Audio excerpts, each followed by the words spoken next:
ನಮಸ್ಕಾರ ಸ್ನೇಹಿತರೆ, ಹೇಗಿದ್ದೀರಿ ನೀವೆಲ್ಲ? ನಿಸ್ ಫ್ಯಾಮಿಲಿಗೆ ಸ್ವಾಗತ. ನಾನಿವತ್ತು ಒಂದು ವೆರೈಟಿಯಾದ ಪಲ್ಯವನ್ನು ಮಾಡ್ತಾ ಇದ್ದೇನೆ. ತುಂಬ ರುಚಿಯಾಗಿದೆ, ಸಿಹಿ ಸಿಹಿಯಾದ ಒಂದು ಒಳ್ಳೆಯ ಪಲ್ಯವನ್ನು ಮಾಡ್ತಾ ಇದ್ದೇನೆ. ಬನ್ನಿ ಸ್ಟಾರ್ಟ್ ಮಾಡೋಣ. ನಾನು ಮಾಡ್ತಾ ಇರೋದು ಸುವರ್ಣಗೆಡ್ಡೆಯ ದಂಟು ಮತ್ತು ಅದರ ಸೊಪ್ಪಿನ ಪಲ್ಯ.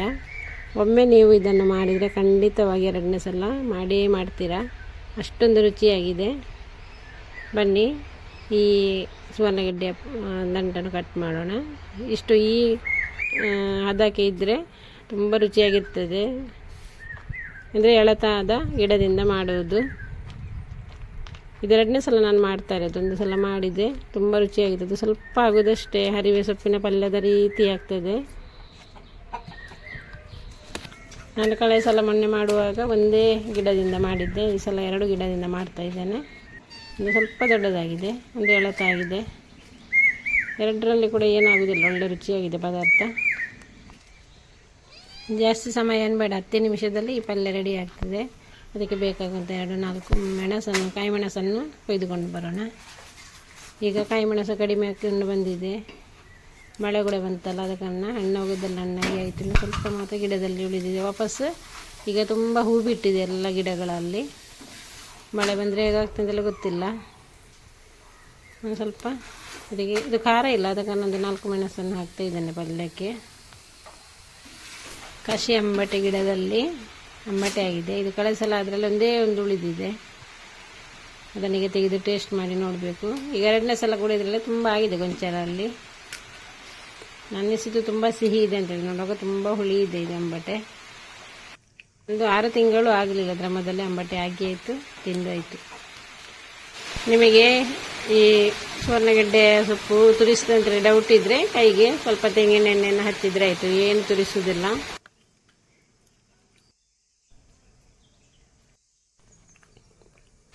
ಎಳತಾಗಿದೆ, ಅದು ಕೂಡ ಹುಳಿ ಇದೆ. ಇದು ಕೂಡ ಬೀಜ ಆಗೋದಷ್ಟೇ ಇದರಲ್ಲಿ. ಇನ್ನು ಪಲ್ಯಕ್ಕೆ ರೆಡಿ ಮಾಡೋಣ. ಈ ಸೊಪ್ಪನ್ನು ಈಗ ಕಟ್ ಮಾಡೋದು. ಇದರ ದಂಡಿನ ನಾರನ್ನು ತೆಗಿಬೇಕು. ನಾನು ಯೂಟ್ಯೂಬಲ್ಲಿ ನೋಡಿ ಈ ಪಲ್ಯವನ್ನು ಮಾಡಿದ್ದೆ. ಮಲಯಾಳಿಗಳು ತುಂಬ ಕಡೆ ಇದೇ ರೀತಿ ಪಲ್ಯವನ್ನು ಮಾಡಿದ್ದನ್ನು ನೋಡಿದ್ದೇನೆ. ಆದರೆ ಪಲ್ಯ ಮಾಡಿದ 2ನೇ ಸಲ ಈಗ. ಅದೇ ತುಂಬ ಟೇಸ್ಟಾಗಿದೆ. ಆದ ಕಾರಣ ನಿಮ್ಮೊಂದಿಗೆ ನಾನು ಇದನ್ನು ಶೇರ್ ಮಾಡ್ತಾ ಇದ್ದೇನೆ.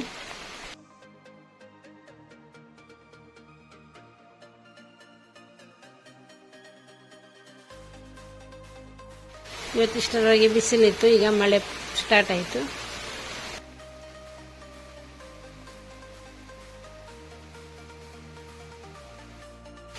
ದಂಟಿನ ಎಲ್ಲ ನಾರನ್ನು ತೆಗೆದು ಎಲ್ಲ ಸೊಪ್ಪನ್ನು ಸಪೂರಕ್ಕೆ ಕೊಚ್ಚಿಕೊಂಡು ಚೆನ್ನಾಗಿ ಒಂದು ಸಲ ನೀರಲ್ಲಿ ತೊಳೆದರೆ ಸಾಕು. ಇದು ತುರಿಸುವುದಿಲ್ಲ, ಏನಾಗುವುದಿಲ್ಲ. ತುರಿಸುವ ಡೌಟ್ ಇದ್ದರೆ ಕಟ್ ಮಾಡುವ ಮೊದಲು ಕೈಗೆ ಎಣ್ಣೆ ಹಚ್ಚಿದರೆ ಇದು, ತೆಂಗಿನ ಎಣ್ಣೆಯನ್ನು ಹಚ್ಚಿದರೆ ಏನು ತುರಿಸುವುದಿಲ್ಲ.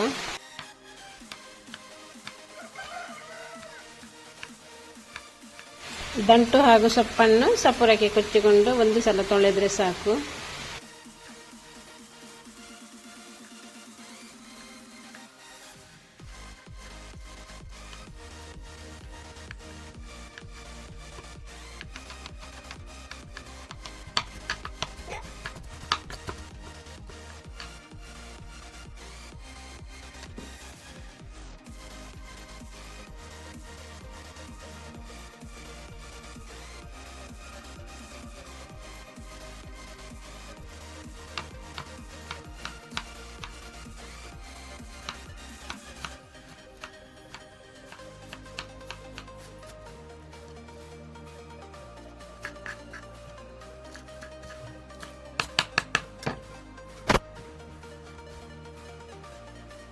ಇದರಲ್ಲಿ 2 ಗಿಡದ ಸೊಪ್ಪು ಇದೆ.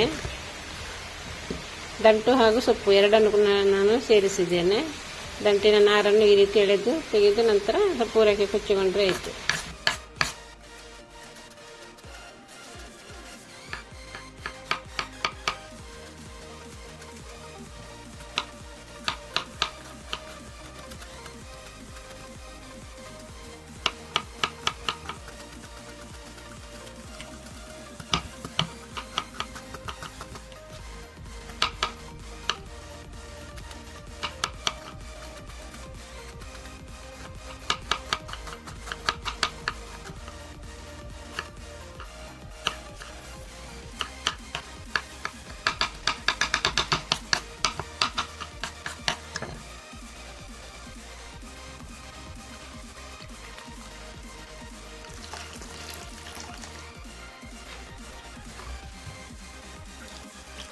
ಈ ಪಲ್ಯ ಮಾಡುವಾಗ ಒಂದು ಚೂರು ನೀರನ್ನು ಸೇರಿಸುವ ಅವಶ್ಯಕತೆ ಇಲ್ಲ, ಇದರಲ್ಲಿ ನೀರಿನ ಅಂಶ ಇದೆ.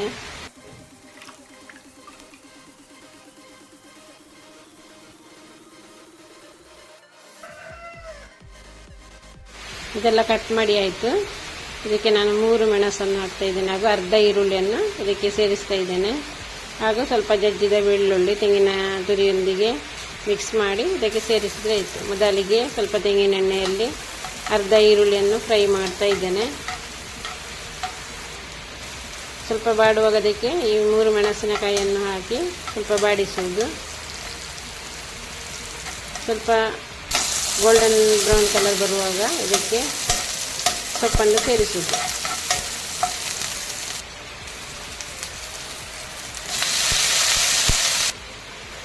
ನಂತರ ರುಚಿಗೆ ತಕ್ಕಷ್ಟು ಉಪ್ಪು,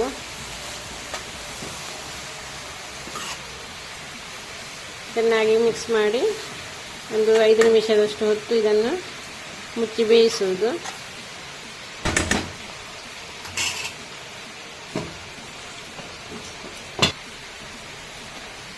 ನಂತರ ಮುಚ್ಚಳವನ್ನು ತೆಗೆದು ಅದಕ್ಕೆ ಈ ತೆಂಗಿನ ತುರಿಯನ್ನು, ಒಂದು ಮುಷ್ಟಿಯಷ್ಟು ತೆಂಗಿನ ತುರಿಯನ್ನು ಸೇರಿಸುವುದು. ಜಜ್ಜಿದ ಬೆಳ್ಳುಳ್ಳಿಯನ್ನು ತೆಂಗಿನಕಾಯಿಗೆ ಮಿಕ್ಸ್ ಮಾಡಿದರೆ ಒಳ್ಳೆ ಪರಿಮಳ ಇರ್ತದೆ.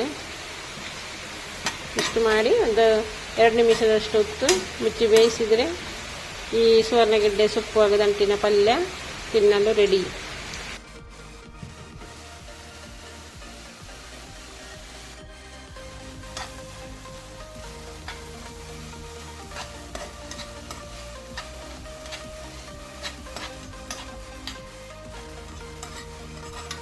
ಪಲ್ಯ ಆಗುವಾಗ ನೋಡಿ ಇಷ್ಟು ಸ್ವಲ್ಪ ಆಗಿದೆ, ಒಬ್ಬರಿಗೆ ಸಾಕು, ಅಷ್ಟೇ ಆಗಿದೆ ಅಷ್ಟೇ. ಅದೇ ತುಂಬ ರುಚಿಯಾಗಿದೆ ಈ ಪಲ್ಯ. ಎಲ್ಲರೂ ನಿಮಗೆ ಸುವರ್ಣಗೆಡ್ಡೆಯ ಇಂಥ ಗಿಡ ಸಿಕ್ಕಿದ್ರೆ ನೀವು ಕೂಡ ಒಮ್ಮೆ ಟ್ರೈ ಮಾಡಿ ನೋಡಿ. ಖಂಡಿತವಾಗಿ ಒಮ್ಮೆ ಮಾಡಿದರೆ ನೀವು ಇನ್ನೊಂದು ಸಲ ಮಾಡೇ ಮಾಡ್ತೀರಾ, ಅಷ್ಟೊಂದು ರುಚಿಯಾಗಿದೆ. ಪಲ್ಯ ಮಾಡಿ ಊಟ ರೆಡಿ ಆಗುವಾಗ ಸಾಧಾರಣ ಪಲ್ಯ ಖಾಲಿಯಾಗಿದೆ, ಇನ್ನು ಸ್ವಲ್ಪ ಮಾತ್ರ ಉಳಿದಿದೆ. ಅಷ್ಟೊಂದು ರುಚಿಯಾಗಿದೆ. ನಮ್ಮ ಇಂದಿನ ವಿಡಿಯೋ ಇಷ್ಟವಾದ ಒಂದು ಲೈಕ್ ಕೊಡಿ, ಶೇರ್ ಮಾಡಿ, ಸಬ್ಸ್ಕ್ರೈಬ್ ಮಾಡಿ. ಇನ್ನು ಮುಂದಿನ ವಿಡಿಯೋದಲ್ಲಿ ಸಿಗುವವರೆಗೂ ಬಾಯ್.